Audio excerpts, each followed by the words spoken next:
The symptoms you're experiencing are caused by something. They're not random. It's typically what we're consuming, what we're inhaling, or what we're thinking.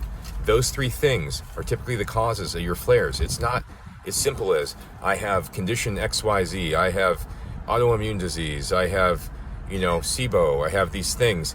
Yes, there could be bacterial issues. Yes, there could be infections. Yes, there could be toxins, but it all comes back to one thing. The immune system, the mast cells, they're the ones that actually cause all your own symptoms. And even if you have an infection that's present in your body or toxins that are present in your body, it's still all your symptoms being generated by your own immune system and its perception of danger.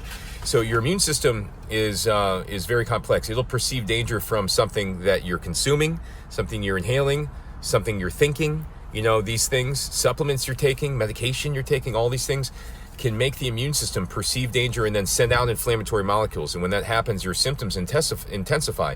And it's the symptoms that you've been experiencing most frequently. So if you have, migraines, you have stomach pains, you have whatever it is, that symptom is going to flare up whenever you have a mast cell reaction to something you're eating, inhaling, thinking, because they're going to send out these inflammatory molecules, and wherever you're used to flaring up the most is where you're going to flare up.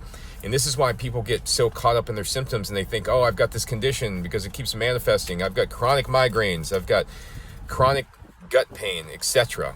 But the reality was, it's not just chronic migraines, it's chronic reaction to dairy, chronic exposure to mold. The stomach pains aren't just chronic stomach pains, they're chronic intolerance to gluten, chronic inability to break down meat, chronic exposure to mycotoxins, whatever it is. But there's always a root cause, there's a reason that these things are happening. It's not just simply some mystical condition, the autoimmune disease, or it's this, it's that. I was diagnosed with all these things. I later found out when I overcame them that they were not real. They were just words that people put on these conditions to group the symptoms, and there was always a root cause beneath them, and they always stuck into one of three categories. We got what we're eating or consuming, what we're inhaling, what we're thinking, and then in terms of what's going on internally, it was always something infectious or toxic, or there was a detox elimination, a pathway blockage in our detox elimination, and an overactive mast cell response, which is the main driving factor behind every chronic illness, is that mast cell activation, that overactive immune response, since the immune system is the cause of all your symptoms.